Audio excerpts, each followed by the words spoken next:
What's up, guys? Welcome to the program. I'm doing a solo ep of the pod. Why?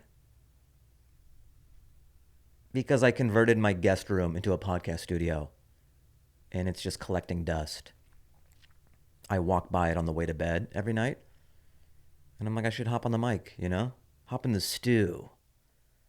People in the hip-hop biz call it the stew. It's short for studio because they don't have time to say studio because they're too busy making, platinum records and such. So they say, I got to go into the stew. So this is my stew, if you will. Hop on the mics. I bought all this equipment. I got fucking cameras. I'm wasting a room and equipment by not spitting hot fire into this Shure, is it 87 mic? It's top of the line. When I get into something, I go top of the line. If I'm snowboarding, I go, what is Shaun White ride? I need that because that'll make me as good as Shaun White. Didn't everybody have like a rich kid in the neighborhood and they just like, as soon as they jump into something, they get the top of the line thing, thinking it's going to make them awesome? Solo pod. I have all the stuff. Might as well use it. So that's what I'm doing. Also, I can upload to YouTube. No one's telling me not to. That's the beauty of it, Digital space is different than like TV and film where like you only get one chance. You do one bad movie, you never do movies again. Digital, no one gives a fuck. No one says you can't upload to YouTube anymore. It's kind of great. There's no standards for YouTube. And, that's where I come in. I go, there's no standards. Let me upload this. I always think about like Rogan. Like I love, it's such a big show. So many great opportunities for comedians and I watch it as well.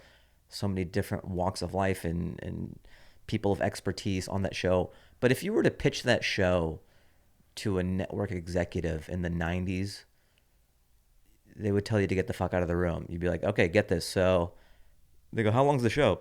It's 3 hours. It's 3 hours minimum. If it's going well, 5.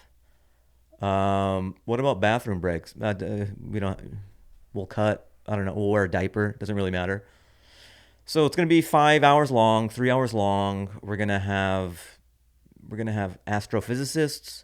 We're going to have cage fighters, bow hunters, people who know about shrooms. Shouldn't it be a little more specialized and neat? No, we we want to like spread. You ever see Spread and Contra, that gun you get? We want to do that with like genres. So we'll bring people in from all walks of life. We'll do stand-up comedians who are there for some reason, We'll have like, Nobel Peace Prize winners and stuff, and then we'll have Fahim Anwar on. He does like a chuckle hut sometimes, so it'll be cool. And they'd be like, get the fuck out of the room. And they go, okay. I'm going to upload to YouTube. Your funeral. So that's what this is. Just some kid down the future is going to be like, man, if you pitched Fahim in an armchair for so long, they'd say, get the fuck out. What to talk about, guys? Okay. So I had this gig in Iowa. Sometimes just in stand-up, you do shows when you're in town in LA.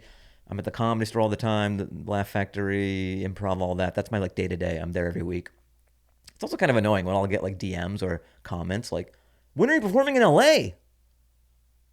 Every fucking day. I live here. I perform like almost 5 nights a week. When are you performing in LA? Or whenever I do a city, I'll be doing Chicago. I swear to God, I'm on the plane about to take off back to LA after doing my weekend of shows. When you come to Chicago?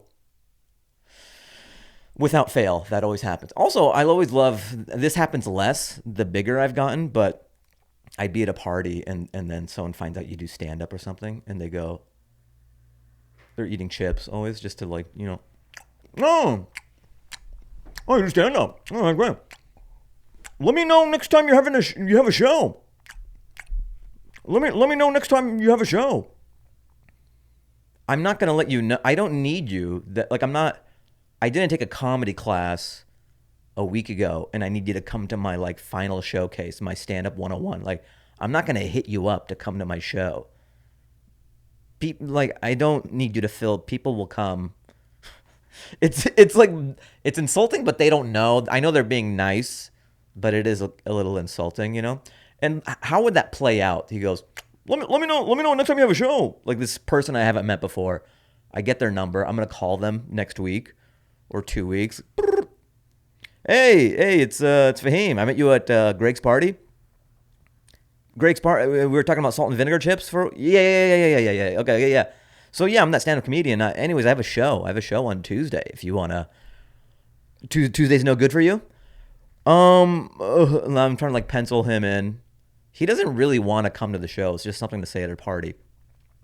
I forgot why the fuck I got into that. Oh yeah, just Tangent City. Okay, so I guess while you're doing your baseline of stand-up throughout the week, jobs, just random things. That's the beauty of stand-up. That's like the base of your pyramid, and then opportunities kind of come sporadically from you just being a stand-up comedian in the scene. You'll get a writing job. You'll get an acting thing. You'll get a corporate gig.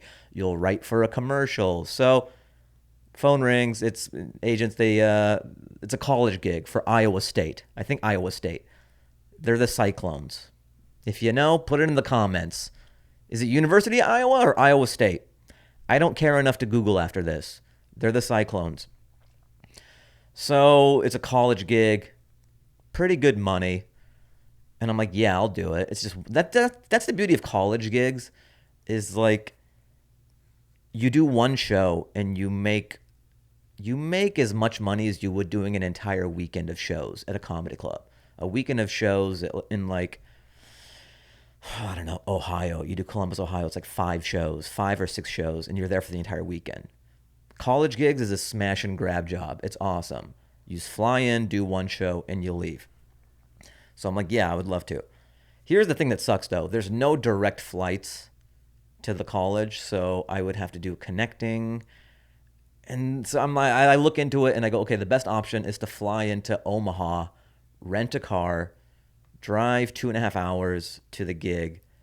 So I would be going in a day early, do the show on Friday, drive back on Saturday. So I book everything.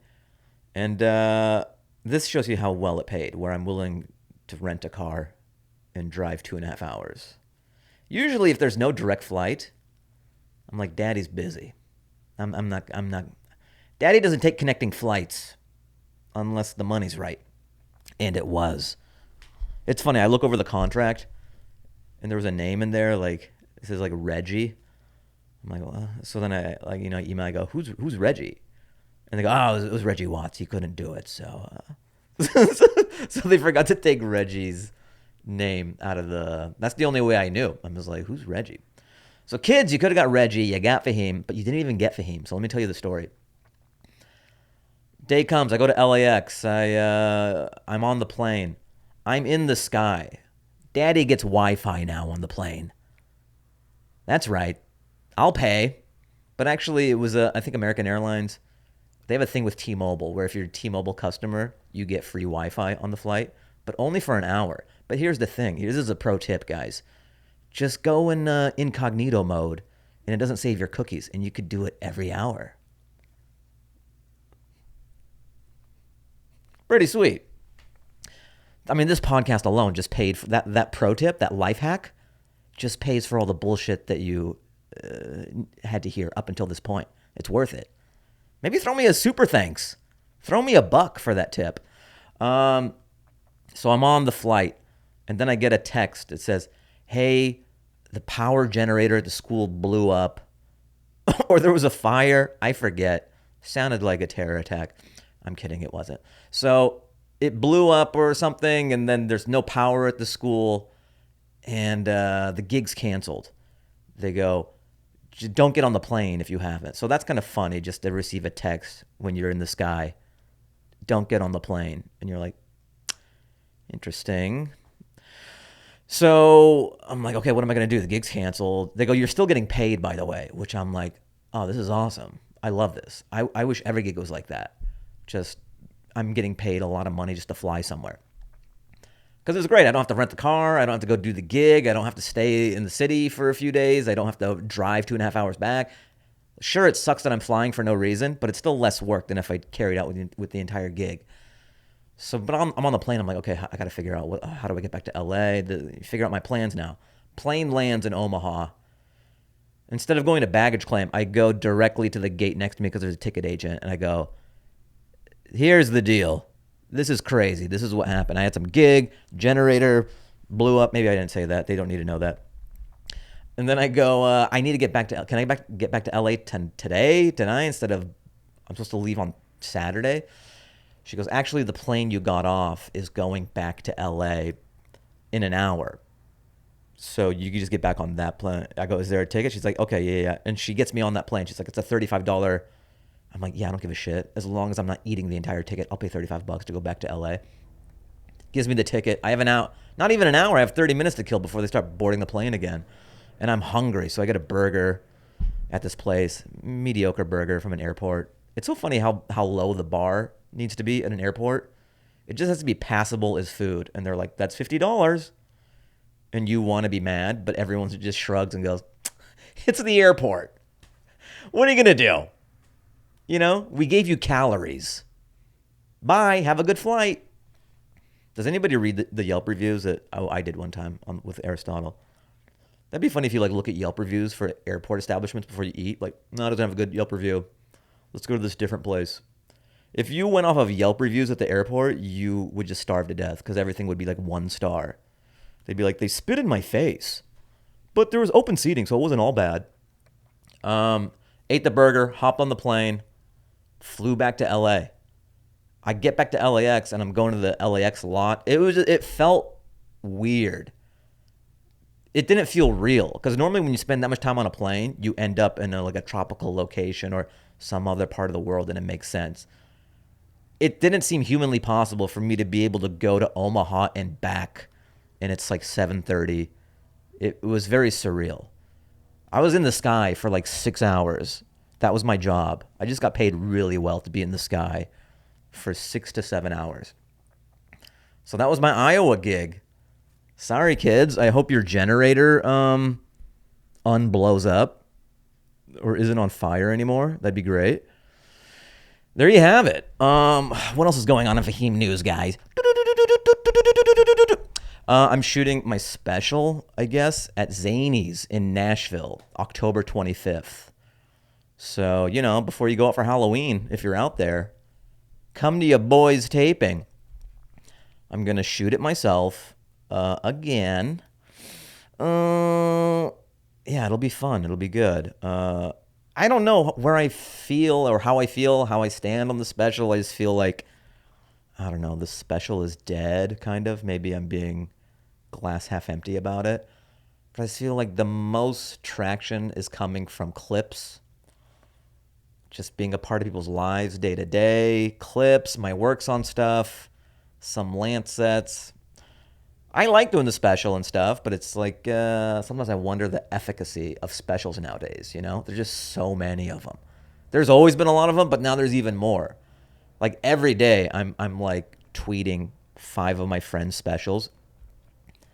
Like if you're tweeting 5 specials a day, it's less special, but whatever. You kind of, in my mind, it's less about becoming famous off of a special and more about, it's like taking a picture of stand-up you at this moment in time. Like I've been touring with this hour for the past 8 months, or since I put Hat Trick out. I've been going out with this, been doing 2 cities a month, 2 weekends a month. So I need to kind of put it in a vault, put it in the Disney, it's not Disney, the Fahim vault, the Dance Hour vault. I need to capture it, pick the fruit while it's ripe. That is like a phrase I do use very commonly with stand-up, is that you do, jokes are like fruit, and your heart is really in it. You know how to sell it. You still believe it to be true because these things, you believe in these things, or you're passionate about these jokes, and you can sell it like you can't in any other moment in time. And you need to capture that on film or audio to catch that vibration or whatever it is, for it to be honest. If you wait too long, there are times where you're doing a joke for so long, it doesn't work anymore, or you notice it doesn't get as big laughs because it's hard to keep that love affair with that joke because you don't believe it in your bones. You're a different person. You're in a different place. So the joke doesn't hit as hard. So that's a microcosm on a joke level. But I want to capture this 45, 55. I don't know how long it's going to be. It's going to be between 40 minutes to an hour, I would think. That's not really narrowing it down. I gave you a Comcast window. It's going to be between, 40 minutes to 2 hours special. We'll see what it clocks in. I think I'm doing a weekend before, what is it? I'm doing a weekend before my taping at Zany's. I'm doing the Houston Improv, whatever the weekend is before, because I think Zany's is on a Wednesday. Just to, hammer it down a little more, tweak a few things, but just get ready for the special. So if you're in the Houston area, if you're in San Antonio, Austin, don't come to my shows because it's the same shit. That's my biggest fear as a comedian, is whenever I do a market that's like close to another city, I just pray that someone who was at a show doesn't come thinking that it's like a brand new hour in like the span of a month or two. I'm not a machine. I mean, I kind of am, but that's for the works on stuff. I'm not giving you a fucking super polished new hour in the span of a month or two. So yeah, if you're in Houston and you have, or in your whatever, you could be in Austin, you could be in San Antonio, but you can't have seen my hour this last year. You get fresh eyes, okay? I don't want tepid ha-has because you know the magic trick. So yeah, that's the special. Check it out. What else is going on? This is exciting, guys. Juliette Lewis is following me on Instagram. Throw her picture up, Miguel. Bananas. That's the beauty of doing stand-up in LA. I'll do the Comedy Store a lot. I think I was doing the main room. That's the big room.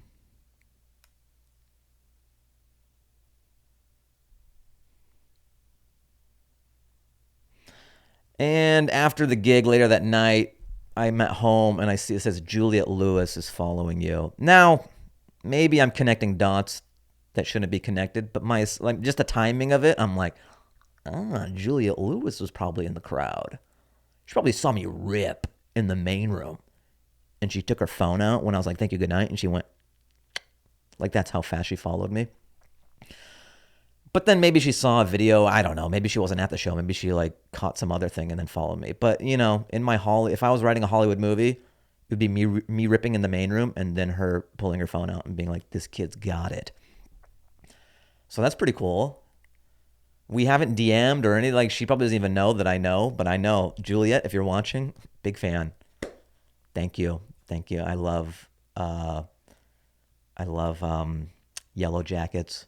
Sorry it took me so long to I do love it, even though it took me 3 seconds to jog my memory for what the Showtime show is called.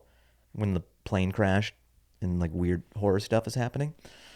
Good show. Check it out. But I mean, she's done so much. She's phenomenal. I also act, Juliette, if you're watching this. What's that? There was no sound. That's just me acting.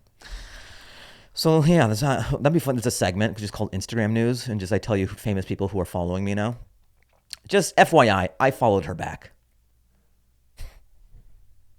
That'd be a good power move if I don't follow her, and then I wait 3 or 4 days, and I DM her and I go, just FYI, I'm not gonna follow you just because you followed me. I know you're famous and shit, but I don't do follow for follow. Anyways, I love your catalog of work. That's a character I like. Not that guy, but this is a tangent of that character. Or he's adjacent to that. There's always the guy who doesn't think a smoking hot celebrity is hot, and he thinks that means something. I'm trying to think who's... Okay, yeah. He'll be like, I don't think Salma Hayek is that hot. Yeah, she doesn't really do anything for me. Yeah, people think she's hot and shit, but I don't think she is. That guy thinks people are going to be like, no way. Dude, you're the fucking coolest. Yeah, I know other people get boners and shit, but she's super mid to me. She's a 4. No way. A 4? She's a 4, dude. What's wrong with you? I don't I'm not a follower. I'm not like you people who are plugged in the Matrix. That's how you know that he's an Andrew Tate fan, just referencing the Matrix all the time. I'm not plugged in the Matrix getting boners off of people, Entertainment Tonight tells you to get a boner off these people. I look at them objectively, and just bone structure-wise, I'm flaccid. Dude, what are you doing later? Pretty booked up. Yeah, okay, so that, what else? What are we clocking in at, guys? 20 minutes. Wow, this went longer. I thought I wasn't going to be able to talk about, but I really did him and haw about that fucking college story. That took me a while. I'll tighten it up. Like I'm going to do another podcast and tell the story. This is where I work out my stories before I do other podcasts. This is my Fahim Works on Stuff for podcasting. I'm trying to figure out, I hate the fucking algorithm. I'm trying to crack this thing. I feel like I'm a hacker. I just want to do stand-up comedy, and now I have to fucking know what the algorithm is and shit. The algorithm is a god, and you're just like, do you like this, algo? I will show it to 0.5% of your audience. Algo god, please, no! I will show it to 99.9% of people who already follow you. I won't show it to people outside. Why? Maybe hashtags, maybe a song you use. Like, it's so frustrating because you just want to create good art and you hope that that will perforate, whatever. I'm bad at words. It'll propagate. Fuck yeah, that works. To people, it'll get to the people. You make good things, it gets to the people. But that's not always the case, It's becoming just, you need to know what the algo is, time to post, hashtags. Like whoever knows that stuff has a leg up more than like a great, and I'm not putting myself in this camp that like I'm Picasso or some shit, but like you can't discount the importance of knowing. It's like exposure. That's the new Tonight Show. That's the new Johnny Carson. It's just whoever knows the algo will benefit far more than the person who's just drilling down on the craft so much. Like you can do that to a degree, but you can't not know this stuff. So I'm doing all these experiments. I think I tried the latest works on stuff because the thumbnails I've been using, maybe there's some like hackers and shit, who knows, who can like advise me on some stuff. For my works on stuff shows, I take a screen grab from me doing the show, blow me up so that I'm, belt high to the head. And then I just have Fahim Works on Stuff and I have volume, whatever. And then it says Fahim Works on Stuff and then 2 items that I talk about in the set. And then volume, whatever. This go around, I'm like, okay, let me get, if you don't know who Fahim is, maybe like you want to know what the topic is. So I have the Michael Jackson and then I have a Picasso. So there's a lot more going on in the thumbnail. Maybe it's more clickable. And then I led with MJ and Picasso and then Fahim Works on Stuff. And then that performed worse. Analytics, it performed worse than when I do my regular Fahim Works on Stuff, that style thumbnail. So I changed the thumbnail back to what I normally do. It was just an experiment. It was a series, that's all Hollywood and just creating is just pivoting until you're successful or pivoting until you quit and you're happier. There's no shame in quitting. I'm in too deep. I can't do that. But, everyone talks about the person, they're holding up their Emmy or their Oscar and they're like, never quit. This goes out to people out there. I know you're in a studio apartment and you're 45 years old and you're eating loaves of bread that you find outside of the trash can of Whole Foods, but never quit. It worked out for you, but we should celebrate people who quit. There's nothing wrong with quitting. Sometimes quitting will make your life exponentially better. Like I wanted to be in the NBA when I was 12. I quit. I didn't really quit. Like the world quit on me. We were, maybe I've told it in the podcast before.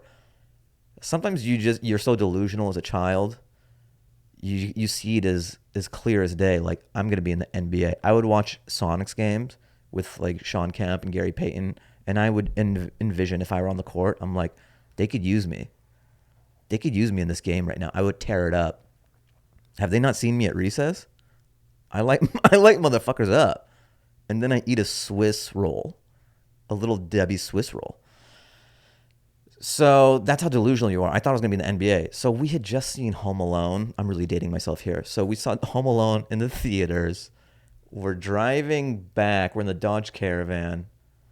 I reference this Dodge Caravan quite a bit. We were a Dodge Caravan family. We kept on upgrading. So we're driving. My uncle's in the car. And then I think I mentioned I'm going to be in the NBA. I forgot how it came up. I was like, when you're 12, you just like offhandedly, oh, I'm going to be in the NBA, right? Oh, I tell you? Yeah, I'm going to be in the NBA. And then my uncle, who's a cardiologist, he goes, and no one talks to you this real. He goes, you're not going to be in the NBA. You're a midget. This was the 90s. You could say midget. And I was very short, so it was fair for him to say so. And he needed to say midget for me to really receive the message. Because if he said short, I'd be like, oh, okay, Muggsy Bogues, he's still... Midget was just like an atomic bomb on my dreams. It was great. It was a great use of language. It hurt at the time, but looking back, very economical with the dream shattering. He goes, you're not going to be in the NBA. You're a midget.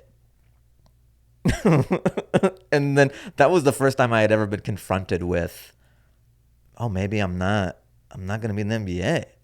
Huh. Like no one gave me that bitter pill. And I think that's when I hung it up. Yeah, so, but I'm still happy. I chose something else. Okay, what else we got? 26. We're at 26 minutes, guys. I think we're doing okay. Okay, I got a bike off Amazon. I'll tell you about that. Yeah, so I'm in the burbs. It's quite a bit of a walk to get to. It's like a 15-minute walk to get to a Coffee Bean or a diner or wherever. It's not that far of a walk, but sometimes I don't want. I need to get there faster. I want to be there in 5 minutes, 7 minutes. But I also don't want to hop in my car. Getting into my car is a whole production. And then I just had this thought. I go, I should get a bike. That'd be cool to have a bike. Because it's in between. It's a tweener. Something that's not walking distance and something that's shorter than driving distance. So I'm like, yeah, I'll get a bike. I got a bike off Amazon for like $250, whatever. It was a BMX. I wanted to get a tiny bike. Something I could just kind of like lift. I thought I was going to put it on like my patio and not chain it up because the patio would hide it. But then I'm like, people still might know. They might see me do this. Like some like, unsavory character might see me do that and just file that away and then come back another time and go. But it's small enough where I can actually bring it into the house. So I don't even need it, it's perfect. So I got it. It came in a box. I actually had to assemble it a little bit. I had to get an Allen wrench. The Allen wrench is nice. It makes you feel like you're a contractor, like you're an actual man, even though that's the upper class construction, just like doing everything with an Allen wrench. You're like, I really did it. Wow, I'm like a worker guy. And I'm drinking Merlot and just assembling everything with an Allen wrench. So yeah, built it. It's pretty nice. And I've been riding around everywhere. And it's so fun. I recommend it. Sometimes little things in your life, think about it. Sometimes you're in that like day to day and you forget, or you don't even like expand your mind enough to be like, what little thing could make my life better or make me happier? $250, not much money. I mean, for me, maybe it is for you. But whatever, whatever your $250 is, whatever your bike is. And it's just really enriched my life. I'm getting to diners in record time on a bike. I got a lock, lock it up. And it's great. I don't have to get in my car. There's just something about mentally getting into a car that is off-putting. It just seems like such a production. But just grabbing your bike and going, being outside. And then you also feel like you're 13 again. Just the wind in your face, riding on a sidewalk, going off sick jumps. I'm making friends with all the kids and all the 10-year-olds in my neighborhood. They think that there's like sexual stuff going on, but like we're just trading notes on like jumps. Like I see people giving us weird looks. I go, we're going off jumps. I'm not touching them. I recommend it. Get a BMX, get a whatever, get rollerblades. I don't mean rollerblades. That's next level. A bike you can hop on, like rollerblades you got to put on your feet. That's more of a production. Okay, yeah. Oh, Righteous Gemstones. That's another. Watch it, guys. I got into it late, but it is one of my favorite comedies in maybe the last decade. Here's the thing. It's really hard for just for me to enjoy pure comedies. It's rare.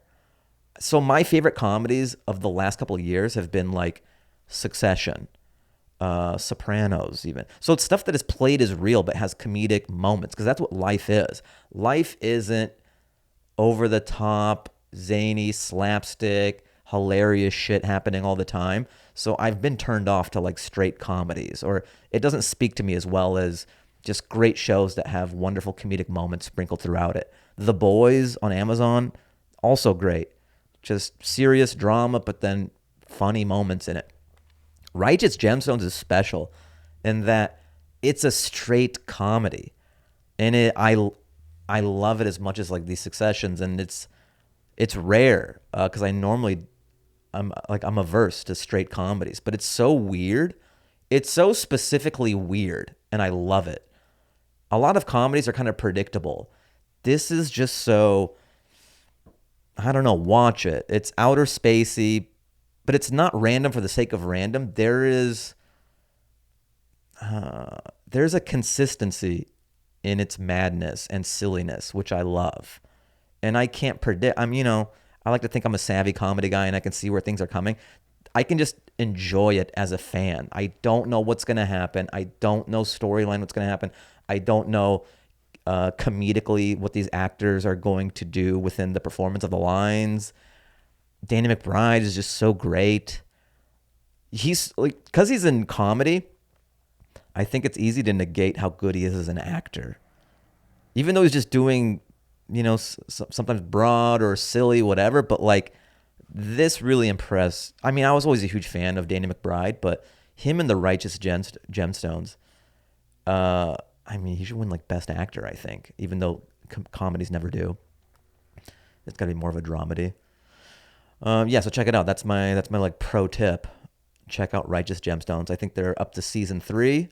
They just got renewed for season 4, so I'm excited to whenever they start production for that. Speaking of which, I guess the strike's still going on. I went to the picket lines. I did the WGA. I was out there. It's funny when you go there, there's a bunch of signs and you got to pick out like what sign, and you're kind of like a snob, like you're looking for vinyls. I'm like, that's not a funny saying. Well, I don't like that one. Like it's representative as you as a writer. You go, because you don't write your own phrase. You just pick up a sign. There's already pre-made ones there. They just want bodies to like hold the sign. So I'm like, oh, this is kind of funny. But no one's really reading them.